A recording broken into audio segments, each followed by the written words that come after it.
எதுக்கு இங்கே வந்திருக்க அதை சொல்லு. பூமியை சுற்றி பார்க்க. இவர் அப்படியே டோரா போச்சு. சூப்பர்ரா. எங்கிருந்துரா வந்து சேர்றீங்க எல்லாரும்?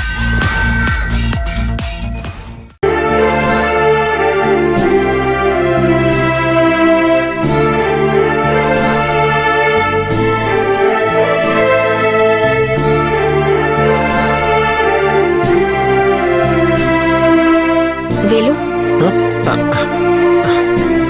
எதுக்கு என்ன ஃபோன் பண்ணி வர சொன்னீங்க? இல்லைங்க, உங்ககிட்ட ஒரு முக்கியமான விஷயம் ஒன்று பேசணும், அதான் வர சொல்லியிருந்தேன். என்ன முக்கியமான விஷயம்? முக்கியமான விஷயம்னு சொல்லிட்டு இப்படி பேசாம இருந்தா என்ன அர்த்தம்? நான் எதை பத்தி பேச போறேன்னு உங்களுக்கே நல்லா தெரியும். இப்ப என்ன சொல்ல வரீங்க? இல்லைங்க, நீங்க இன்னும் உங்க அப்பா சந்தன பாண்டியோட மகளாவும் நான் எங்க அண்ணன் திருவோட தம்பியாவும் தான் வாழ்ந்துட்டு இருக்கிறோம். நம்ம வாழ்ற இந்த வாழ்க்கை அர்த்தமே இல்லாத வாழ்க்கையா இருக்குது. அதுக்கு இப்ப என்ன பண்ணணும்? இல்ல, நம்ம 2 பேத்துக்குள்ள இருக்கிற இடைவெளி நம்ம வீட்டுல இருக்கிறவங்களுக்கு தெரிஞ்சா அது எல்லாத்தையும் நிலக்குலையே செஞ்சிரும். அதுதான் இப்ப வரைக்கும் யாருக்கும் தெரியாதே. அப்புறம் எதுக்கு திடீர்னு இந்த கவலை? நானும் அப்படித்தாங்க நினைச்சிட்டு இருந்தேன். ஆனா அது இப்ப அப்படி இல்ல. அப்படி இல்லனா எப்படி? நீங்க என்ன சொல்ல வரீங்கன்னு எனக்கு எதுவுமே புரியல. கொஞ்சம் தெளிவா சொல்லுங்க. இது வரைக்கும் நம்ம 2 பேரும் சேர்ந்து வாழாதது யாருக்கு தெரியாம தான் இருந்தது. ஆனா திடீர்னு இப்போ கீர்த்திக்கு நம்ம மேல சந்தேகம் வந்துருச்சு. கீர்த்திகா? என்ன சொல்றீங்க? அவங்களுக்கு சந்தேகம் வந்துருச்சுன்னு உங்களுக்கு எப்படி தெரியும்? இல்ல, இன்னைக்கு அவங்களுக்கு நம்ம மேல சந்தேகம் வந்ததை உறுதி செய்ய பக்கோடாட்ட விசாரிச்சிருக்காங்க. நம்ம 2 பேத்துக்குள்ள எதுவும் பிரச்சனையான்னு கேட்டிருக்காங்க. அதுக்கு பக்கோடா என்ன சொன்னாரா? பக்கோடா அப்படியெல்லாம் எதுவும் இல்லைன்னு சமாளிச்சுதான் சொல்லியிருக்கான். சரி, என்னங்க சரின்னு சொல்றீங்க? வேற என்ன சொல்றது? அதான் அவரு கீர்த்தி கிட்ட எதுவுமே சொல்லல. அப்புறம் என்ன? இல்லைங்க, இப்போ அது மட்டும் பிரச்சனை இல்ல. வேற என்ன? இல்ல, இன்னும் எத்தனை நாளைக்கு தான் நம்ம குடும்பத்தையும் உங்களையும் என்னை ஏமாத்திக்கிட்டு நாம 2 பேரும் இப்படி நிம்மதி இல்லாத வாழ்க்கை வாழ போறோம்? நீங்க தெளிவா சொல்லிட்டீங்கன்னா கொஞ்சம் நிம்மதியா இருப்பேன்.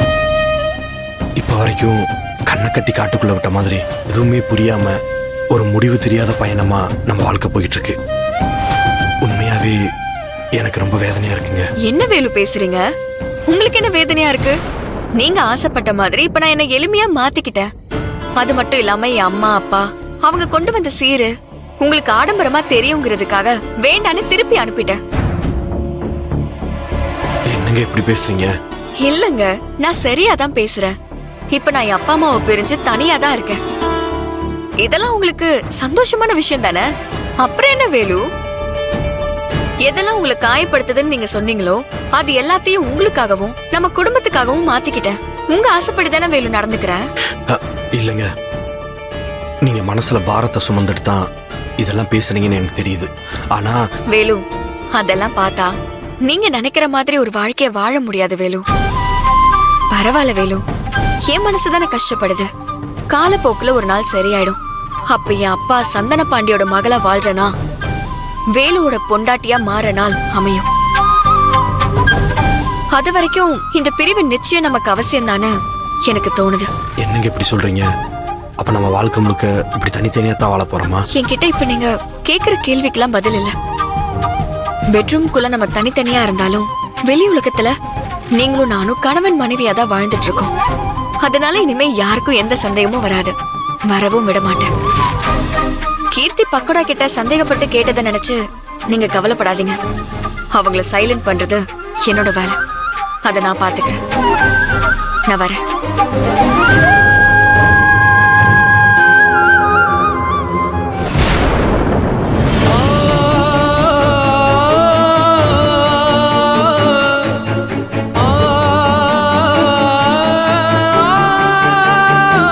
வேலுவுக்கும் செல்விக்கும் அப்படி என்னதான் பிரச்சனை?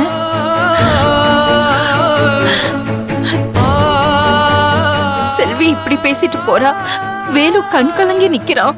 இவங்க 2 பேரும் தாம்பத்திய உறவே வேண்டான்னு தள்ளி வைக்கிற அளவுக்கு இவங்களுக்குள்ள என்ன நடந்துச்சுன்னு தெரியலையே கடவுளே. இத்தனை நாளா எல்லார்கிட்டயும் ரெண்டு பேரும் சந்தோஷமா இருக்கிற மாதிரி நடிச்சுக்கிட்டு தான் இருந்தாங்களா? இப்பவே வேலு கிட்ட போய் என்னன்னு கேட்டுருவோம். அவங்களுக்குள்ள இருக்கிற பிரச்சனைய ஒரு அக்காவா நான் தீர்த்து வச்சே ஆகணும்.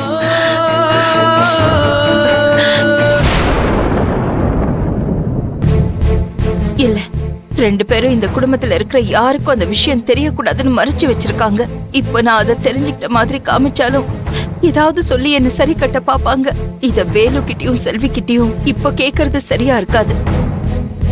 சீக்கிரமே என்ன ஏதுன்னு நான் கண்டுபிடிக்கிறேன். அது வரைக்கும் இது ரகசியமாவே இருக்கட்டும்.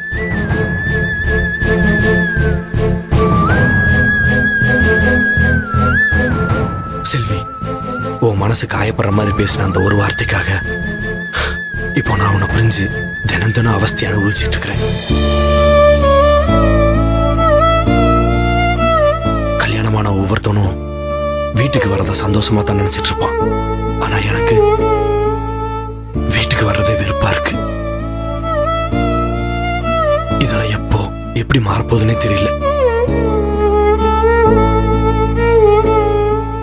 செல்வி, நான் உன் கூட சேர்ந்து வாழ்ற அந்த வாழ்க்கைக்கு நான் ஏங்கிக்கிட்டு இருக்கிறேன். நீ எப்ப அதை புரிஞ்சுக்க போற?